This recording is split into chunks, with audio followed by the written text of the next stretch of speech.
Your speech the other day when you accepted, when in that function where you defect to PKR, you make it very clearly that there's UMNO that is undermining the two-party system. Obviously. How are they doing it? Very obvious.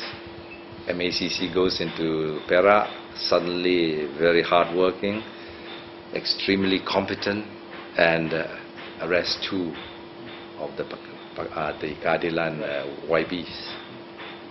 And the two is very critical, to the state government. And charge them for corruption. MACC charges them for corruption. And then the whole process is, we can see how they systematically went about using the institutions of this country. And the government fell. That's one. This Perak was really a big blow to democracy and the rule of law in this nation. Yet, I would not move. I say, I don't like this. In fact, I was one of the MCA leaders who said quite clearly in the early days, that they should call for fresh elections in Perak. I said that. There was not to be. Then you have so many other issues one by one. You see how the government uses the institutions, that many of them are created by the federal constitution for the purposes of creating a check and balance to the power of the executive. State assemblies, parliament, judiciary, MACC, the Royal Malaysian Police. These election commission, all these were meant to protect the interests of the people, which should be first and foremost in the agenda.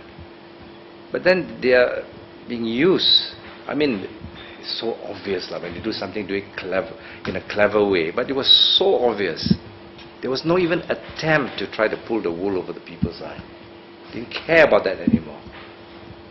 Topple the government. Try to topple Selangor.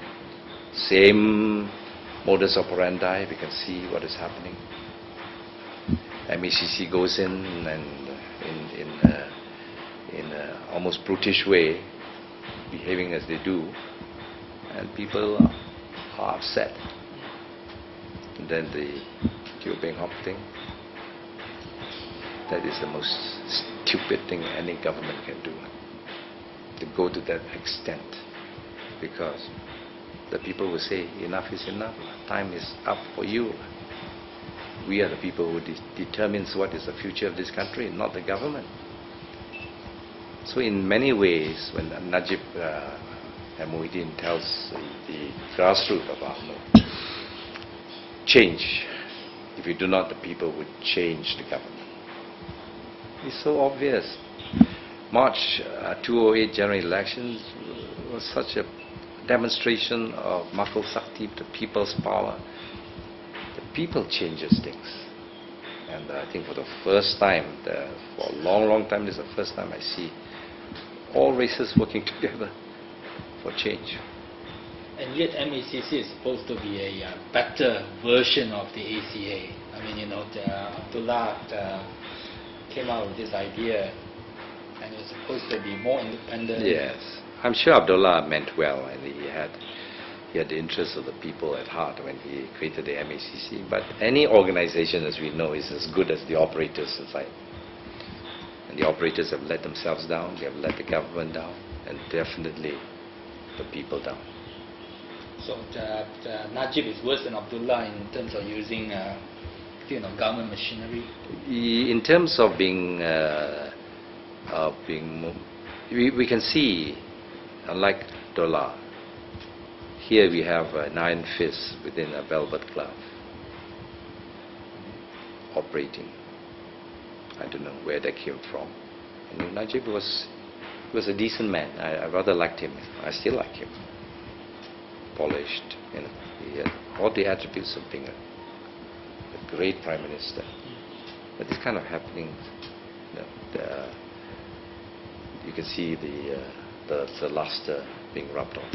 but he cannot be sort of, he cannot say that he's blameless in a sense, right? I mean, Of course, the Prime Minister calls the shots.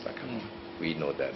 I've been in government for so long, not to say, I mean, for me to say that he doesn't have a very substantial influence, I would be not telling the truth. The Prime Minister in this country is too powerful. I hold to that belief. He has too much power in this sense. Too much power over the monies of this nation. Too much power over the institutions. Too much power over Parliament. I think it is time. I hope that Anwar would trim down, if he ever becomes Prime Minister, he would trim down those powers and say, look, I think we have to give back some of the power to the people. And the benefit, the power must work for the greater good. And Petroleum Act, I think it's ridiculous. Do you think Anwar can do that? That is my hope. I've addressed this with him before I joined. I've asked him, well, remember, people used to not to think too high. I mean, there are some people didn't think very highly of you in the past. What assurance do I have that you are transformed, that you will really implement your Malaysian agenda, you will truly implement your manifesto? And he said to me, Chua, I went through 6 humiliating years in prison. I think one must go through the valley experience for you to have a character change. If you are in power, you will not have that kind of change. 6 years in the wilderness, the way he was treated, I think I give him the benefit of the doubt. That has changed him. His desire only to have, say, to the Prime Minister of 2 terms, I thought that was a good move. I mean, he has no lust to want to retain himself for many terms. No lust for power, in that sense. Effect the changes and let the younger people take over. Not too young. So what kind of role will you be playing in Cabinet? Whether you be a Chinese leader or be a Johor leader? You know, I have a great sense of freedom, almost exhilarating. A sudden sense that all the shackles of the past, of the Barisan national culture, of the MCA monoracial party culture, has been broken off me. It's amazing sense of freedom, you understand what I mean? MCA, Chinese. We must be more Chinese than the people of China. That kind of thing. Language, Chinese language must be first and foremost. We will sing and swim with the language. I feel liberated in that sense that I'm coming to a multiracial party by choice and say, look, I love the Malays of this nation. I took as good care of the Malays when I was Minister of Health throughout the clinics and hospitals as I did the Indians and the Chinese. I would like to do something for Malaysians. I don't want to see poor Indians, I don't want to see poor Malays, or poor Chinese for that matter. And there are poor Chinese. So this new approach, very refreshing. So you feel shackled by MCA sort of monoracial politics all these years, in a sense? Perhaps, maybe I'm just using the word shackle to tell you how free I feel. Okay.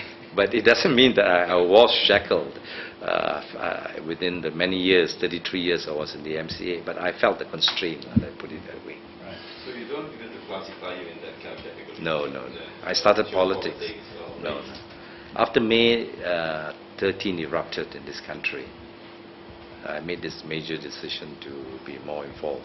And that year, I was elected as the president of the Malaysian and IR, Malaysian and Singaporean, UK and IR Society of Law. That's right. That was 1969, 1970. That was the involvement I wanted. I love to have multiracial approach. But let's put it this way, the options were not there. Unless you join the opposition.